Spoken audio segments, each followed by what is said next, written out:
May tatanong ako sa inyo at gusto kong sagutin nyo to ng honest. Kaya mo bang pumatay para sumaya ang mahal mo sa buhay? Bakit ko natanong yan? September 2019, nabalot ng takot at panlalamig ang isang lalaki matapos siyang tutukan ng baril ng isang misteryosong babae na nakabalot ng nikab. Inakala ng lalaki na katapusan na ng buhay niya dahil matapos siyang tutukan ng baril ay hinigit nito ang gatilyo para tuluyan na siyang mapatay. Ngunit matapos lamang ang ilang segundo na puno ng katahimikan, laking gulat niya at maging ng salarin dahil yung baril na nakatutok sa kanya hindi pumutok. At yung planong pagpatay, sumablay. Kung sa akin mangyayari to at ako yung muntika ng mamatay, hindi ko alam kung manlalamig ba ako sa takot o manlalamig ako upon realizing na swerte yung nangyari sa akin kahit pa nasa bingit na ako ng kamatayan. Pero isa lang ang sigurado ako. Laking pagsisisi siguro nung taong nagtangka hindi lang dahil sumablay yung plano niya, kung hindi dahil tila ba kamalasan at katangahan ang naging kalaban niya at ang regalo nito sa kanya ay 30 taong pagkakabulok sa kulungan. Pero sabi nga nila, no amount of makeup and no pile clothing can hide the truth. Walang makakatago sa katotohanan. Dahil sa likod ng nikab na bumabalot sa misteryosong salarin ay isang babaeng nagtangkang pumatay dahil sa utos ng lalaking minamahal niya. Kumuha na kayo ng chichirya nyo o kahit anong makakain dahil isa na namang kwentong kakaiba ang pagsasaluhan natin kagaya ng chichirya nyo ngayong gabi. Isang storya na tila ba pelikula dahil sa pinaghalo-halong aksyon, merong suspense, merong comedy, at meron ding romance. San ka pa, di ba? Kaya naman, wala nang patumpik-tumpik pa. Pas muna tayo sa mga madudugong kwento today. Kakaiba muna tayo. Kikilalanin natin si Amy Betro. Bakit kaya siya binansagang America's Dumbest Criminal? Ang pinakatangang kriminal ng Amerika. September 7, 2019. Isang tahimik na gabi sa Birmingham, United Kingdom. Isang lugar na wala masyadong gulo at tipong ang ingay lang na maririnig mo sa gabi yung mga pagbusinan ng sasakyan, ganyan. So meron pong isang figura ng tao na nakasuot ng itim na damit at natatakpan ng hijab mula ulo hanggang paa. Kaya naman walang ibang makikita kung hindi yung mga malalamig na pagtutok ng kanyang mga mata. Pati na rin yung kanyang kamay na kung hindi titignan ng maigi ay hindi mo mapapansin na meron pala itong tinatagong isang baril. Nandun siya hindi para makipagkilala o mga musta. Nandun siya para, alam nyo na, pumatay. So itinaas niya yung baril at itinutok sa isang lalaki. Papalabas na sana yung lalaki ng isang SUV sa tapat mismo ng bahay nito. Ngunit nang subukan niyang paputukin yung baril, ako alam nyo na, walang nangyari. So sinubukan niya uling higitin yung gatilyo ng baril pero kagaya ng unang pagtatangka niya, wala nangyari na naman. Yung baril, hindi na naman pumutok. At dahil sa aberyang to, yung pagpatay na pinagplanuhan at pinaghandaan niya ng ilang buwan sumablay. At yung lalaking tinutukan niya ng baril, sumakay ulit ng SUV at tuluyan ng nakalaro sa pinangyarihan ng tangkang krimen. In short, the assassination plot ended as a failure. Directed by Robert Wide. Ang misteryosong gunman na ito ay walang iba kung hindi si Amy Betro, isang 40 years old na American woman mula Wisconsin. Pero paano kaya nangyari na isang tilang normal at di kapansin-pansin na titahin, di ba, ay nasangkot sa isang sablay na hit job? At paano naging assassin itong 40 na ito? Sa isang bansang halos kalahati ng mundo ang layo sa pinagmulan niya. Taga-Amerika siya, di ba? Sa totoo lang, siguro nakakatawa o nakakamanghang pakinggan na tila ba sobrang out of character yung description ng salarin sa trabahong napasok niya. Pero sa pag-unsad natin sa kwentong ito, sigurado ako na iisipin yung hindi lang to isang magandang plot para sa isang comedy action movie, kung hindi, isa ring disturbing na true-to-life story.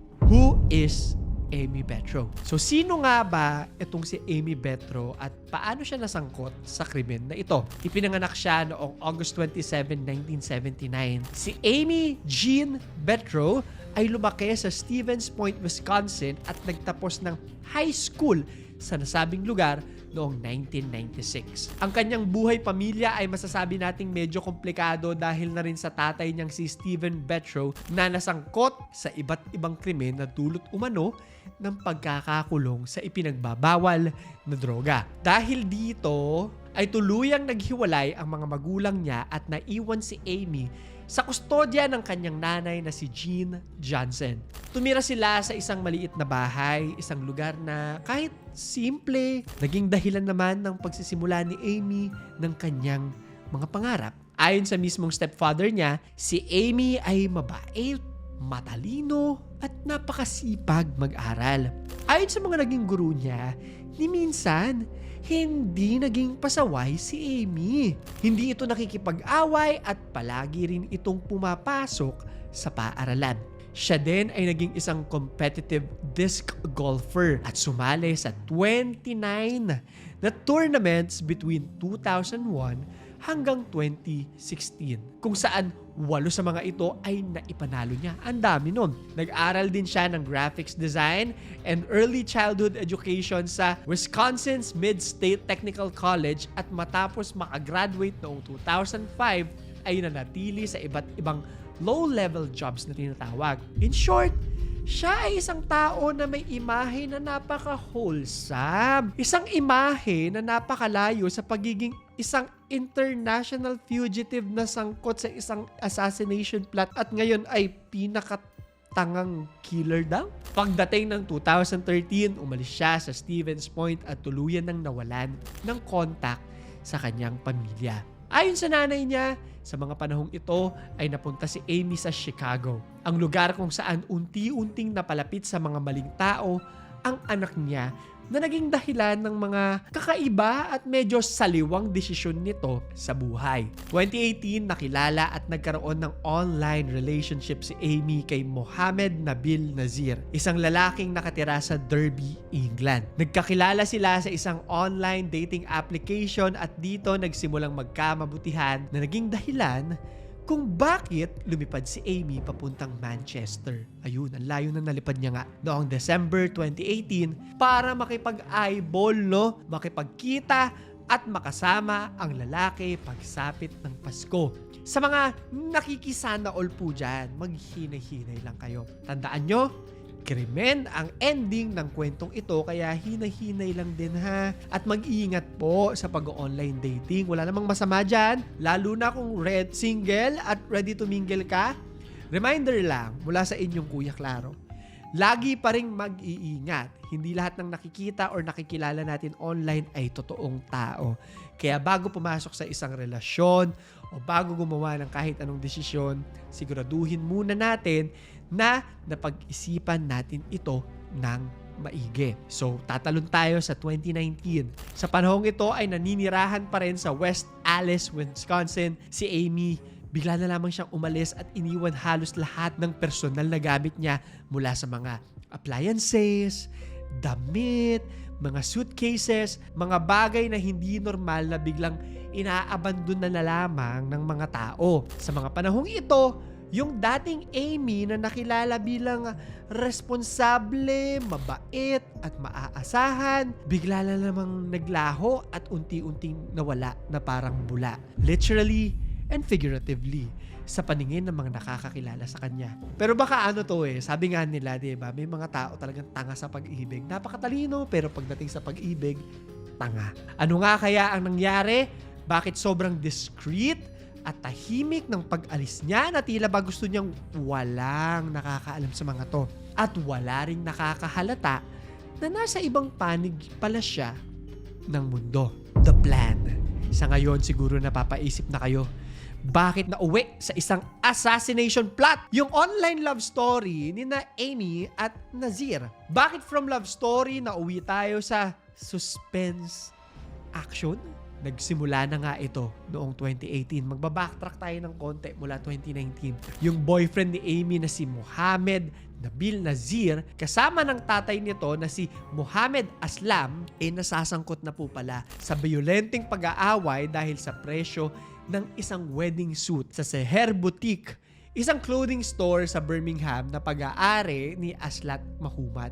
Naging matindi ang pag-aaway na ito na nauwi sa physical injuries kung saan yung tatay ni Nazir na si Aslam ay nagtamo ng brain injury na may malaking impact sa cognitive function nito. Medyo na-apekto na yung pag-iisip niya. Idagdag pa na sa kaparehong araw, matapos ang matinding insidente sa shop, mayroon ding bumasag sa salamin sa bahay nitong sila Nazir. Dahil sa galit at kagustuhang gumante, nagplano ang mag-ama na patayin si Aslat Mahumad o kahit na sinong miyembro ng pamilya nito. Ito na, naluluto na yung kwento. August 23, 2019, mula US ay lumipad papuntang UK si Amy. Sa unang tingin, tila ba isa lang siyang tipikal na turista na namamasyal at nagsa-sightseeing sa ibang bansa. Nagpipicture sa mga tourist spots, pero ang nakatagong katotohanan ay may mga patagong transaksyon at kilos na taliwas sa pagiging isang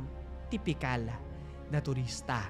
At dito na nga papasok ang The Assassination.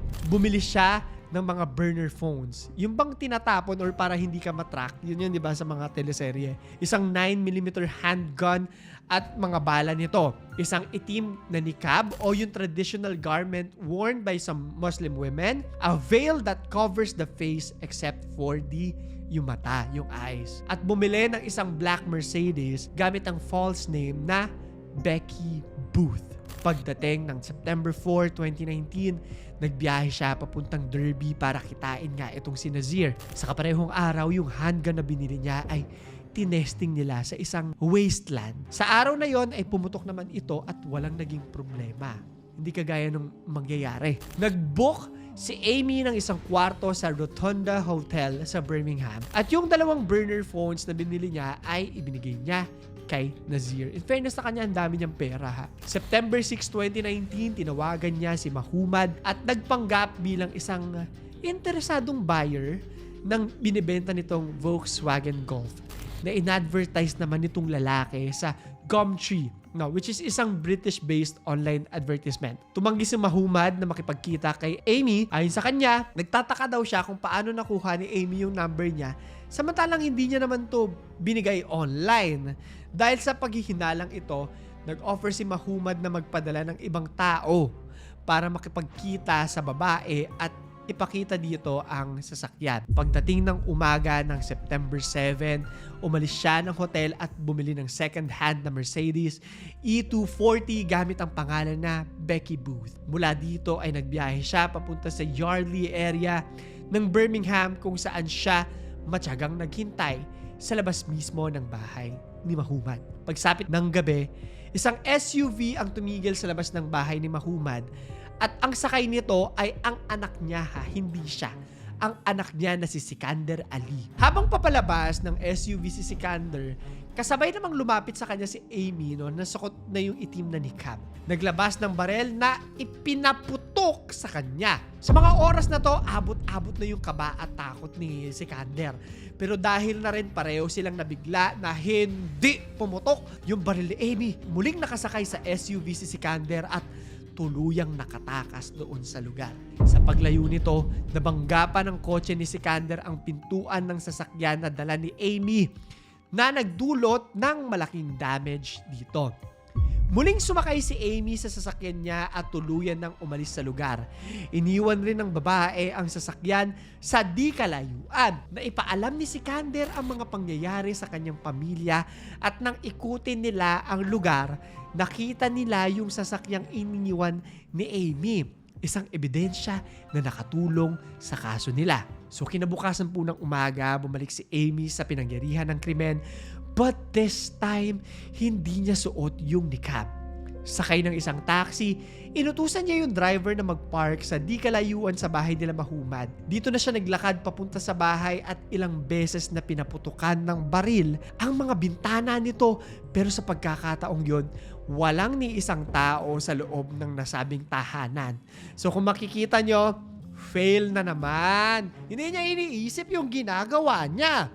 September 9, bumalik si Amy sa United States at ito naman si Nazir. Sumunod sa kanya after 3 days. Iniisip nyo siguro happy ending sila, no? Dahil sa likod ng mga krimen na ginawa nila, wala pa rin nakakaalam na sila yung mga salarin.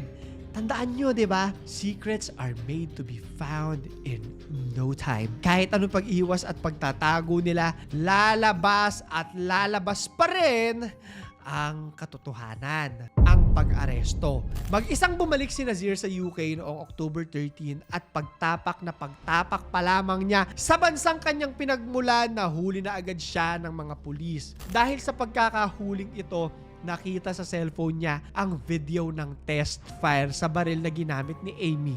At ang date sa footage ay September 4, 2019. Fail na naman sila. Tumutugma sa araw ng pagbisita ni Amy sa Derby para kitain si Nazir. Nakakita din sila ng CCTV footage kung saan nakitang lumabas si Amy sa hotel para bumili ng kotse noong September 7, 2019. Nakakuha din sila ng ilang footages kung saan nakitang pabalik-balik na dumaraan yung sasakyan ni Amy sa bahay nila Mahumad kasabay ng isang pulang Volvo na napag-alamang pag-aari pala ng mag-amang Aslam at Nazir. Dito na rin nalaman ng mga pulis yung mga burner phones na binili ni Amy at idagdag pa na nakakuha sila ng DNA ng babae sa loob ng mismong Mercedes na inabandonan niya. Naglungsad ng manhunt para mahanap si Amy at nagtulong ang mga special forces ng UK at US para lang sa kanya, para sa operasyon na ito. Ngunit ilang taon din ang lumipas ay hindi nakita ang babae dahil wala naman dito sa US o sa UK. Lingid sa pagkakaalam ng mga pulis, si Amy nagtatago pala sa Armenia. Hindi ko alam kung matapang ba talaga tong si Amy, no? Hindi takot makulong o medyo nagkulang po sa common sense at malakas ang trip, parang ganun. Dahil kahit pa na may manhunt order sa kanya, patuloy pa rin siya sa pagpo-post sa social media, kagaya na lang ng Snapchat tsaka Instagram. Tapang, di ba? At dahil sa pagiging active niya sa mga social platforms pagdating ng July 2, 2024, halos 5 taon mula nang ginawa niya ang pamamaril, nahuli siya ng International Police sa tulong ng Armenian Police. Para sa akin, it doesn't make sense dahil may manhunt sa kanya yung dalawa sa pinakamalalakas na bansa sa mundo. Pero sige lang sa kanya, no, kaka-my day, kaka-story, kaka-post ng travel photos, malamang mahuhuli ka talaga. But I'll give her credit. Siguro nga magaling siyang magtago dahil napaabot niya ng 5 taon yung paggagala at pagtatago niya kahit pa ang daming naghahanap sa kanya. Tatalon tayo ngayon sa January 16, 2025 na extradite papuntang UK si Amy. Trial and sentence. Napatawan ng 32 years na pagkakakulong si Nazir. Samantalang ang ama niya namang si Aslan ay nasentensyahan ng 10 taon na pagkakakulong. Pareho silang nasentensyahan ng convicted murder. Pero explain ko lang na dahil may mga dati na ring unrelated crimes si Nazir, mas mahaba yung sentensya niya. Si Amy naman, nananatiling nakadetain sa Birmingham, UK para sa trial ng kaso niya. Itinanggi ni Amy na siya yung namaril dahil ayon sa kanya, pumunta lamang siya ng UK bilang isang turista at dahil ginusto niyang makasama itong si Nazir, ang lalaking mahal na mahal niya. Yung alibay niya po ay yung mga pictures na pinost niya habang nasa mga tourist spots sa UK na sadyang kinuhanan pala para magsilbing alibay kung sakaling questionin siya patungkol sa kaso. August 12, 2025, medyo recently lamang po, no, after 21 hours of jury deliberation, Amy was convicted due to conspiracy to murder, possession of a firearm with intent to cause fear of violence, and illegal importation of ammunition into the UK. Ang dami. Nasentensyahan siya ng 30 taong pagkakakulong dahil ayon sa judge, kahit pa si Nazir yung nag-recruit sa kanya, no, na gawin to, siya naman yung nagtuloy at nanguna sa mga plano na nangangahulugan na willing siyang isakatuparan yung pagpatay. Gagawin niya talaga. Given the fact na rin na pinutok niya talaga yung baril, diba? Hindi lang umandar. Ayon pa sa chief inspector ng kaso, yung attempt ni Amy na itago yung pagkakakilanlan niya sa pamamagitan ng niqab ay isang malaking pagkakamali dahil kahit kahit nakatago yung mukha niya, kitang-kita naman sa CCTV camera na suot niya yung parehong sapatos. Na nakita rin sa ibang CCTV footages kung saan nakita siya. Fail na naman ng ate mo. Bukod pa dito, walang nakitang ebidensya na may kahit na anong binayad kay Amy para gawin yung tangkang pagpatay. Sabi nga ng chief prosecutor ng kaso, only Betcha knows what truly motivated her or what she sought to gain from becoming embroiled in a crime that meant she traveled hundreds of miles from Wisconsin to Birmingham to execute an attack on a man she did not know. Medyo grabe ka magmahal, girl. Parang ganun, di ba? Ang hirap isipin na ganito karami yung pinagdaanan niya para lamang magawa yung kung anong ginusto niyang gawin nung lalaking gusto niya, di ba?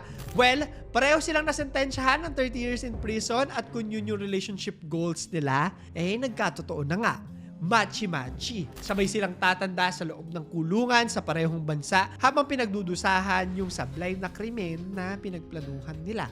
But kidding aside, lalo na para sa mga kabataan, madalas pag tinanong tayo kung ano yung favorite quote natin, di ba? Unang pumapasok talaga sa atin, love is blind, love is blind. Ang romantic niya pakinggan, oo, love can certainly be blind, but blind love often leads to a tragedy. At sa kasong ito, it leads them to spending a lifetime in the same country but in different prisons. Tandaan nyo, hindi porkit pinakilig kayo through messenger, mahal nyo na, ayan ha, tamaan na kayo, magalit na kayo sa akin. Pero hindi lahat ng mahal po natin ay tama. Minsan, kailangan din natin timbangin ang bawat bagay, bawat desisyon natin sa buhay, pati ang pagmamahal dahil sa isang maliit na pagkakamali, buhay at kinabukasan natin ang nakataya. Ang taong mahal tayo, hindi tayo papagawin ng mga desisyon na makakasama sa atin. Okay, bago ko ibigay ang medyo personal na question of the day natin, mag-like, subscribe at notification bell muna kayo. At follow nyo ako sa aking bagong channel, yung Claro the Third Vlogs. Pupunta po ako ng Vietnam, kakatapos lang ng aking Thailand series, so sana panoorin nyo po yan. Lalagay ko po yung link ng second channel ko sa ilalim. Ito na yung ating question of the day ha. Personal, pero ano ang pinakang tangang ginawa mo para sa pag-ibig? Huwag ka na mahiya magkwento, i-comment mo sa ilalim. So yun lamang po, ito si Claro the Third at ito ang aking kwento. Ay, nagsasalita ako, wala na akong pakialam mo kung may nakatingin sa akin, no? Normally, matatakot ako, normally, kakabahan ako, pero hala, pag last night ko na, ayoko nang umuwi. Ayoko na sa Philippines, sorry Philippines. Sandali, nagpapanik ako. Sandali. Nung tara, sabi ko, ay, peaceful, tapos may crocodile. Diba? And this is something that I've experienced many times in my life. Now, when it's the scariest to jump, that is exactly when you jump.